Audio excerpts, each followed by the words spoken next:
Welcome to CC back. ഞാൻ മേഘ.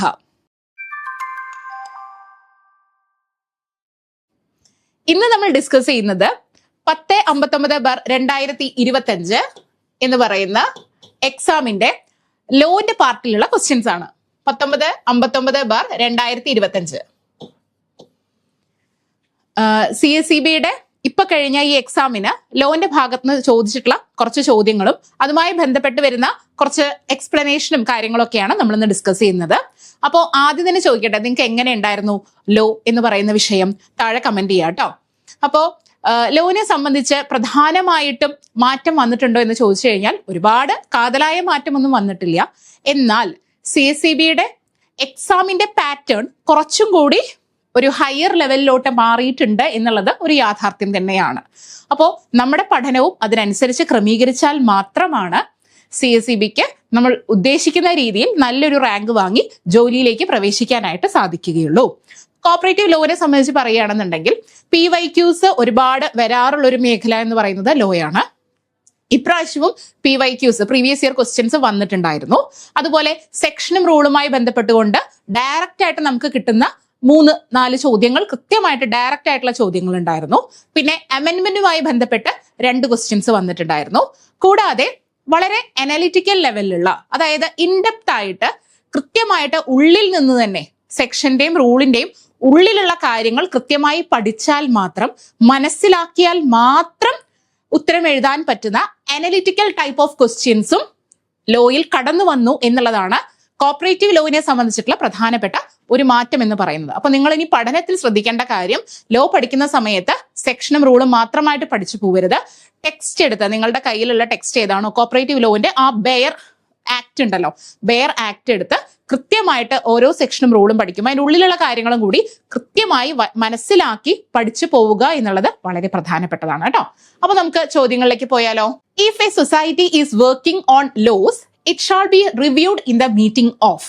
അതായത് ഒരു സംഘം നഷ്ടത്തിലാണ്, ലോസിലാണ് പോകുന്നതെങ്കിൽ, വർക്ക് ചെയ്യുന്നതെങ്കിൽ അത് റിവ്യൂ ചെയ്യേണ്ടത് ഏത് മീറ്റിംഗിലാണ് എന്നുള്ളതാണ് ചോദ്യം. ഓപ്ഷൻസ് നോക്കാം. Auditors, B registrar, C general body, D managing committee. അപ്പൊ നമുക്ക് എങ്ങനെയാണ് ഈ ചോദ്യത്തിന് ആൻസർ ചെയ്യാം?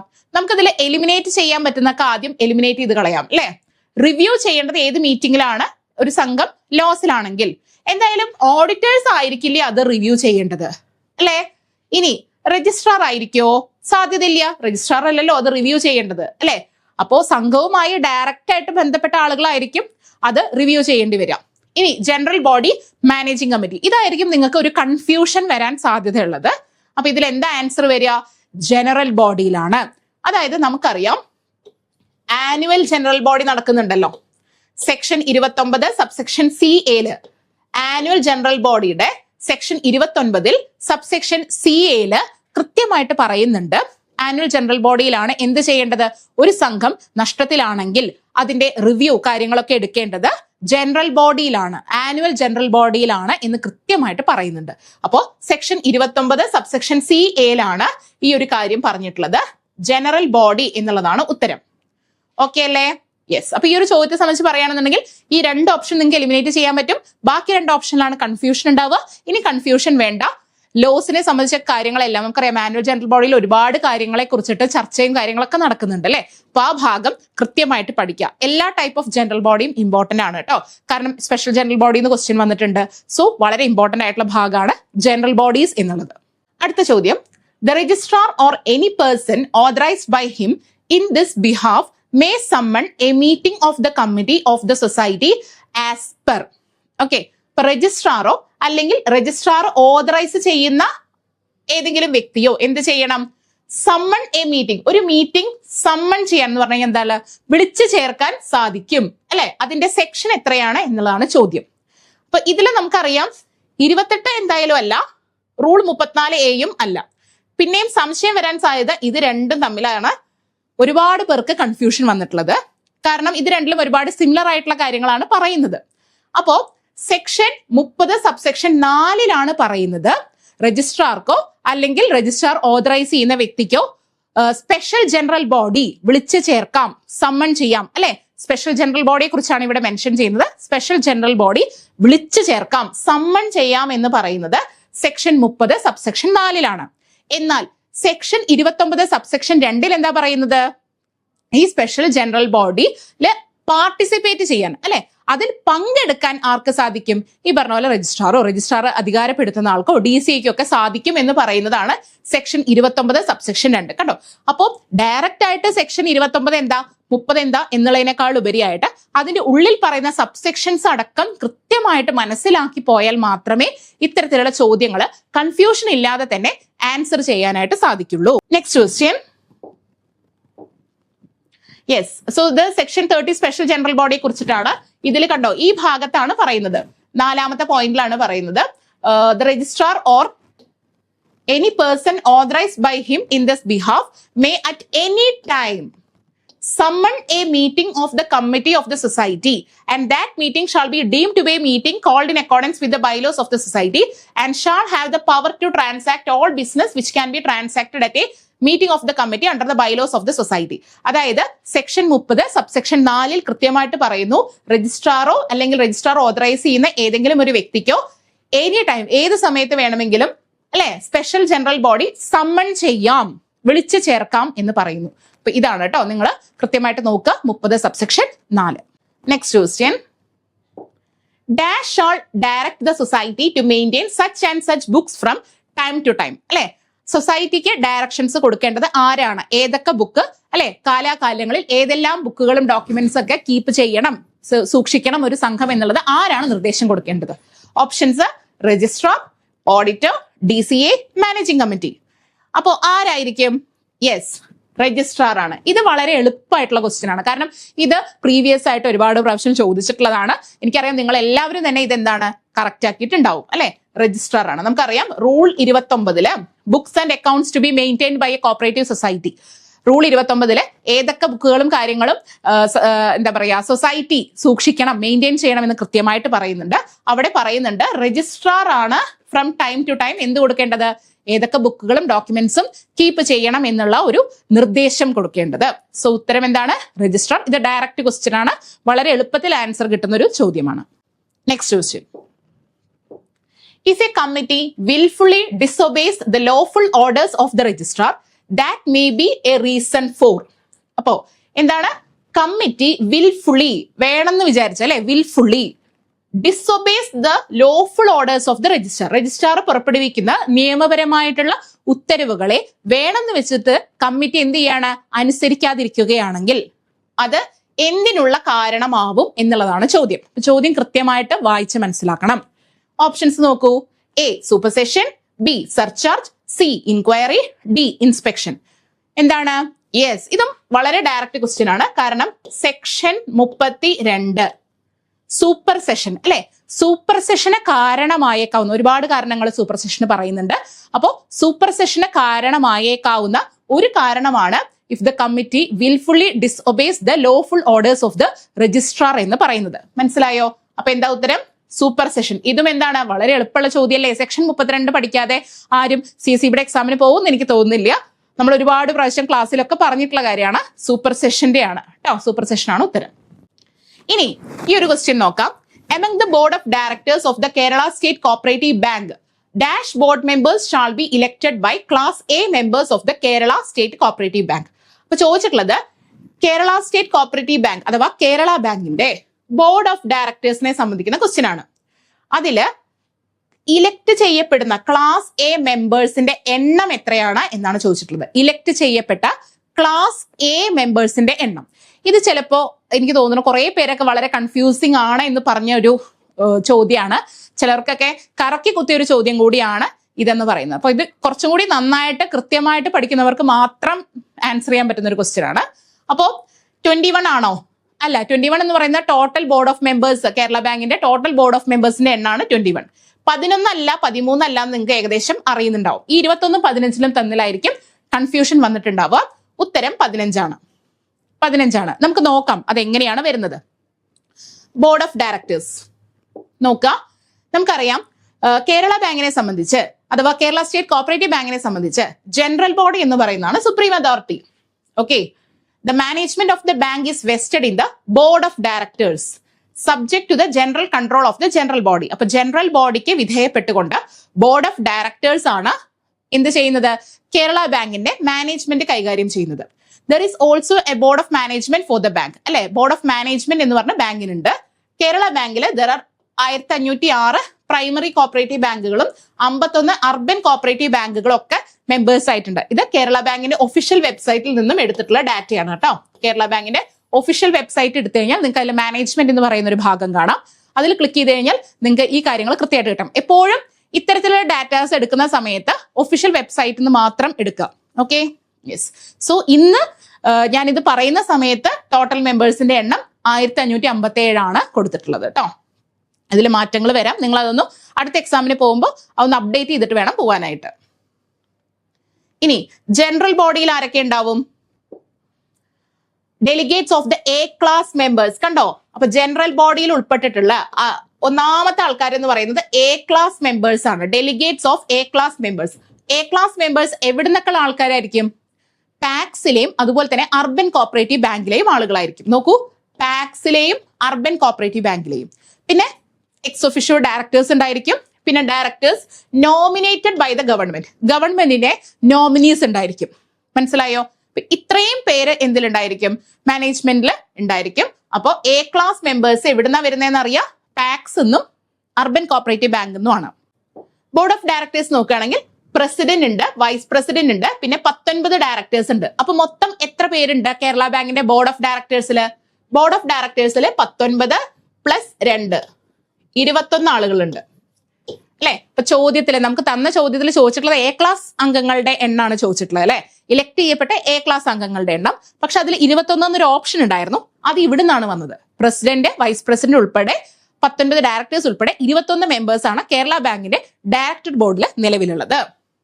The board of directors of the bank shall consist of 21 members. നമ്മൾ പറഞ്ഞു, ഓഫ് വിച്ച് 15 മെമ്പേഴ്സ്. കണ്ടോ? ഒഫീഷ്യൽ വെബ്സൈറ്റിൽ കൃത്യമായി കൊടുത്തിട്ടുണ്ട്.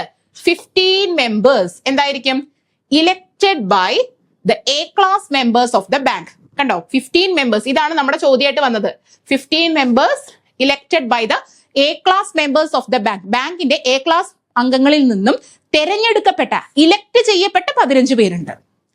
The classification of members of board of directors R as follows. ഇനി എങ്ങനെയാണ് ആ 15 വരുന്നത്? ചിലപ്പോൾ അടുത്ത എക്സാമിനൊക്കെ ഇതിന്ന് ക്വസ്റ്റ്യൻസ് വരാൻ സാധ്യതയുണ്ട്. അതുകൊണ്ടാണ് ഇത്രയും ഡീറ്റെയിൽഡ് ആയിട്ട് പറയുന്നത് കേട്ടോ. കേരള ബാങ്ക് വളരെ ഇമ്പോർട്ടന്റ് ആണ്.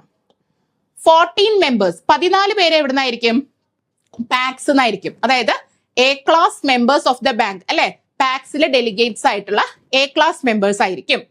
അതിൽ തന്നെ 10 പേര് ജനറൽ കാറ്റഗറി ആയിരിക്കും, 3 വിമൺ ഉണ്ടായിരിക്കും, SC ST 1, അല്ലെ? അപ്പൊ 10, 3, 1 അങ്ങനെയാണ് 14 മെമ്പേഴ്സ് എന്ന് പറയുന്നത് ആവുന്നത്. പാക്സ് 14 മെമ്പേഴ്സ്, 10 ജനറല്, 3 വനിത, 1 SC ST.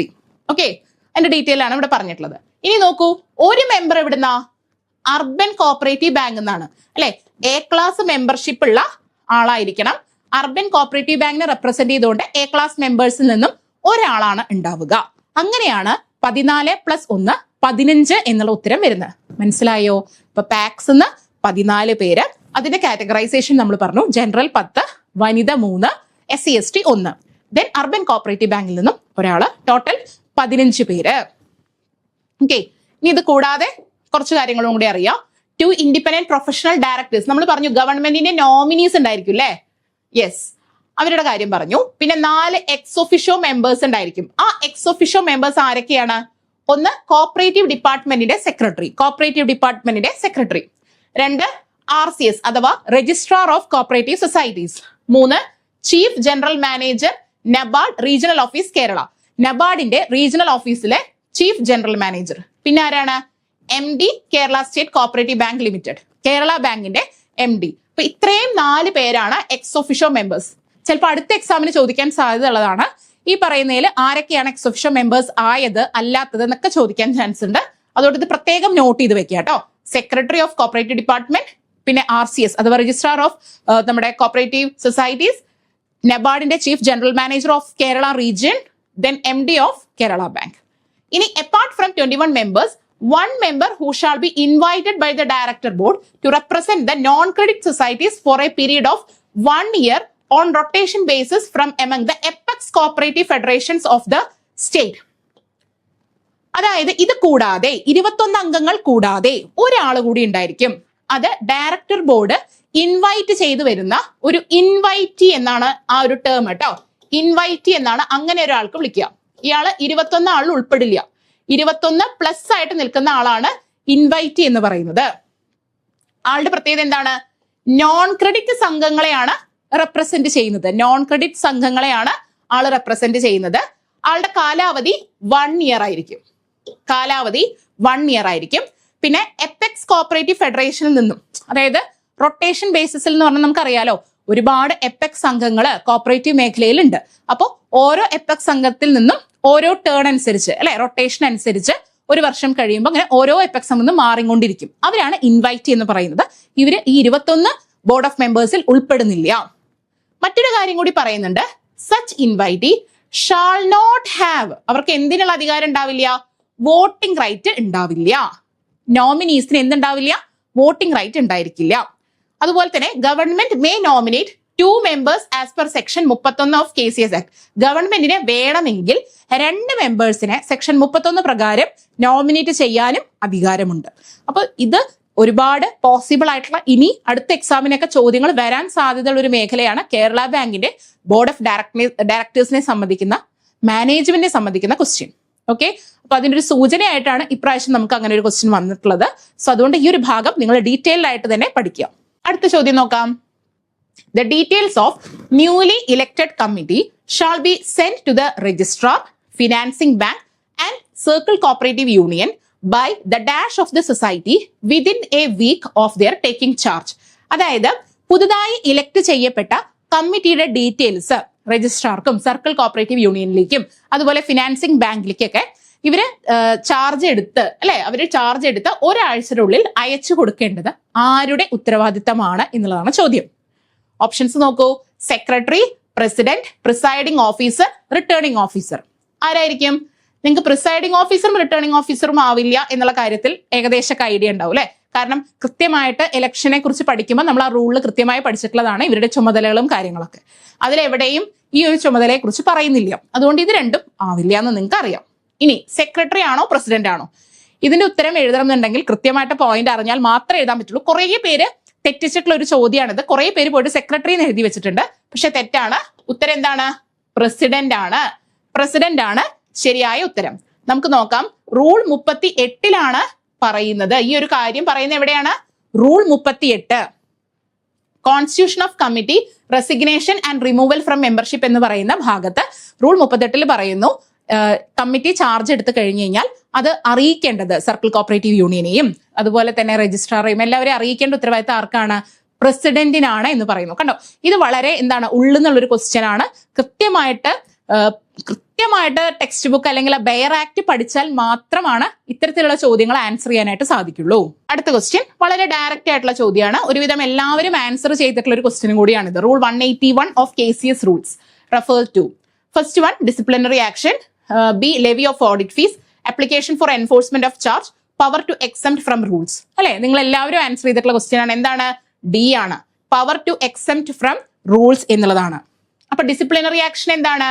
റൂൾ 198 ആണ് ഡിസിപ്ലിനറി ആക്ഷൻ. റൂൾ 198 ആണ് ഡിസിപ്ലിനറി ആക്ഷൻ. പിന്നെ 65 ആണ് ലെവി ഓഫ് ഓഡിറ്റ് ഫീസ്. അല്ലെ, ലെവി ഓഫ് ഓഡിറ്റ് ഫീസ് എത്രയാണ്? റൂൾ 65 ആണ്. റൂൾ 71 ആണ് application for enforcement of charge. Application for enforcement of charge. അപ്പൊ 71, 65, 198. നമുക്ക് ചോദിച്ചത് ഏതായിരുന്നു? 181 ചോദിച്ചത്. അത് power to exempt from rules ആണ്. ഓക്കെ അല്ലെ? ഡയറക്റ്റ് ക്വസ്റ്റ്യൻ ആണ്. എല്ലാവരും ആൻസർ ചെയ്തിട്ടുണ്ടാവുന്ന ക്വസ്റ്റ്യൻ ആണ്. ഓക്കെ, സോ ഇങ്ങനെ ഇത്രയും ഡീറ്റെയിൽഡ് ആയിട്ട് നിങ്ങൾക്ക് കാര്യങ്ങൾ മനസ്സിലാവണം എന്നുണ്ടെങ്കിൽ ആദ്യം തൊട്ട് തന്നെ പഠിച്ചാൽ മാത്രമേ മനസ്സിലാവുള്ളൂ. അതായത് ലോനെ സംബന്ധിച്ചാണെങ്കിലും ഏത് സബ്ജക്റ്റ് ആണെന്നുണ്ടെങ്കിലും ബേസിക് ആയ കാര്യങ്ങൾ പഠിച്ചാൽ മാത്രമേ ഇനി വരുന്ന CSEBയുടെ എക്സാം ക്രാക്ക് ചെയ്യാനായിട്ട് സാധിക്കുള്ളൂ. പണ്ടത്തെ ഒരു പാറ്റേൺ എങ്ങനെയായിരുന്നു വെച്ച് കഴിഞ്ഞാൽ നമ്മൾ കുറേ PYQs മാക്സിമം ചെയ്ത് കഴിഞ്ഞാൽ നമുക്ക് അത്യാവശ്യം സ്കോർ ചെയ്യാനൊക്കെ സാധിക്കുമായിരുന്നു. പക്ഷേ ഇപ്പം അങ്ങനെയല്ല. കൃത്യമായിട്ട് ആദ്യം തൊട്ട് തന്നെ ടെക്സ്റ്റ് ബുക്കുകളൊക്കെ കൃത്യമായിട്ട് വായിച്ച് മനസ്സിലാക്കണം. സബ്ജക്ട് നോളജ് നന്നായിട്ട് ഉണ്ടാവണം. അത് മാത്രം മതിയോ?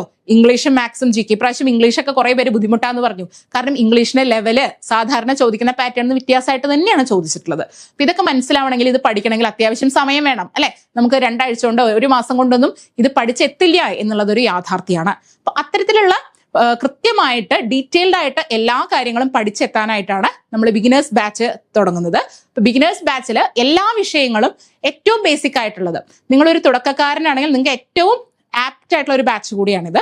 അല്ലെ, A to Z കാര്യങ്ങൾ എന്താ പറയാ, ആ തുടങ്ങിയിട്ട് വരെ എന്ന് പറയില്ലേ, അതുപോലെ നമ്മൾ എല്ലാ കാര്യങ്ങളും കൃത്യമായിട്ട് പഠിച്ചു പോകാൻ പറ്റും, കൃത്യമായിട്ട് റിവിഷൻ ചെയ്യാൻ പറ്റും, പിന്നെ മോക്ക് ടെസ്റ്റുകൾ എടുക്കാൻ പറ്റും, PYQs നമ്മൾ ഡിസ്കസ് ചെയ്യും. ഇങ്ങനെ കൃത്യമായിട്ട് നമുക്കൊരു സ്ട്രാറ്റജി വെച്ചിട്ടാണ് നമ്മൾ ബിഗിനേഴ്സ് ബാച്ച് പ്ലാൻ ചെയ്തിട്ടുള്ളത് കേട്ടോ. അപ്പൊ നിങ്ങൾക്ക് ഈ ഒരു ബാച്ചിൽ ജോയിൻ ചെയ്യാൻ താല്പര്യം ഉണ്ടെന്നുണ്ടെങ്കിൽ ബോർഡ് നമ്പറിൽ കോൺടാക്ട് ചെയ്യുക. കൂടുതൽ ഡീറ്റെയിൽസ് നിങ്ങൾക്ക് അതിൽ അറിയാനായിട്ട് സാധിക്കും.